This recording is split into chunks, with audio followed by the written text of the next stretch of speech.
दोस्तों नमस्कार। आज हम लोग इस्लाम धर्म को पढ़ने वाले हैं और आइए आज हम लोग ये हमारा 10वां चैप्टर है इस्लाम धर्म, इसको कंप्लीट करते हैं। तो दोस्तों देख सकते हैं कि इस्लाम धर्म के संस्थापक हजरत मोहम्मद साहब थे और हजरत मोहम्मद साहब का जो जन्म है 570 ईस्वी में कहाँ पर हुआ था, तो मक्का में हुआ था, है ना। प्रमुख कुरैश कबीले में हुआ था।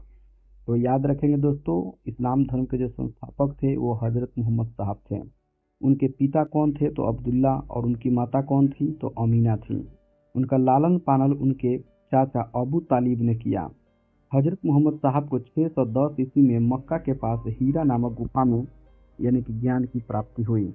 आप देख सकते हैं दोस्तों, 24 सितंबर 622 ईस्वी को पैगंबर के मक्का से मदीना की जो यात्रा है वह इस्लाम जगत में मुस्लिम संवत यानी कि हिजरी संवत के नाम से जाना जाता है। मोहम्मद की जो शादी है वो 25 वर्ष की अवस्था में खदीजा नामक विधवा के साथ हुई। तो आगे हम लोग देख सकते हैं दोस्तों क्या कहता है कि मोहम्मद की जो पुत्री का नाम है वो फातिमा एवं दामाद का नाम क्या था, अली। देवदूत जिब्रियल जो है ने पैगंबर मोहम्मद साहब को कुरान अरबी भाषा में संप्रेषित की और कुरान इस्लाम धर्म का पवित्र ग्रंथ है। ये बहुत इंपॉर्टेंट है। यह पवित्र ग्रंथ जो है 114 अध्यायों में बटी हुई है, जिसमें 6360 पद हैं। पैगंबर मोहम्मद साहब ने कुरान की शिक्षाओं का उपदेश दिया, ये आप याद रख सकते हैं।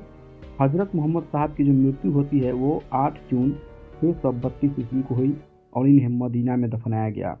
मोहम्मद साहब की मृत्यु के बाद इस्लाम जो है सुन्नी तथा शिया नामक दो पंथों में विभाजित हो गया।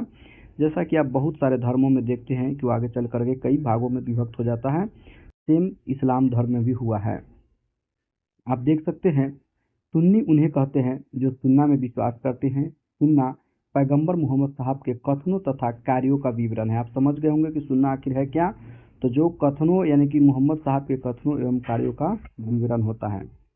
आगे देख सकते हैं, यानी कि शिया अली की शिक्षाओं में विश्वास करते हैं तथा इन्हें मोहम्मद साहब का न्याय सम्मत उत्तराधिकारी मानते हैं। अली मोहम्मद साहब के कौन थे, तो दामाद थे। अली की 661 ईस्वी में हत्या कर दी गई और अली के पुत्र हुसैन की भी हत्या 680 ईस्वी में करबला नामक, जो कि इराक अभी के समय में कहा जाता है, स्थान पर कर दी गई। इन दोनों हत्या ने शिया को निश्चित मत का रूप दे दिया। पैगंबर मोहम्मद साहब के उत्तराधिकारी कौन कहलाए, तो खलीफा कहलाए। और इस्लाम जगत में खलीफा जो पद है वो 1924 ईस्वी तक रहा है और 1924 ईस्वी में से तुर्की के शासक मुस्तफा कमाल पाशा ने समाप्त कर दिया। ये आप इतिहास के पुस्तकों में कई बार पढ़े होंगे। इब्न इशाक ने सर्वप्रथम पैगंबर साहब का जीवन चरित्र लिखा। आप देख सकते हैं वो व्यक्ति कौन था, तो इब्न इशाक नाम था जिसने पैगंबर मोहम्मद साहब के जीवन चरित्र को लिखता है।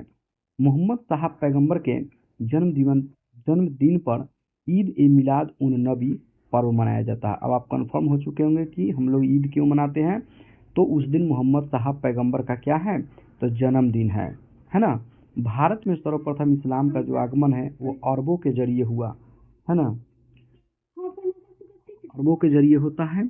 और 712 ईस्वी में अरबों ने सिंध जीत लिया और सबसे पहले भारत के इसी भाग में इस्लाम एक महत्वपूर्ण धर्म बनता है।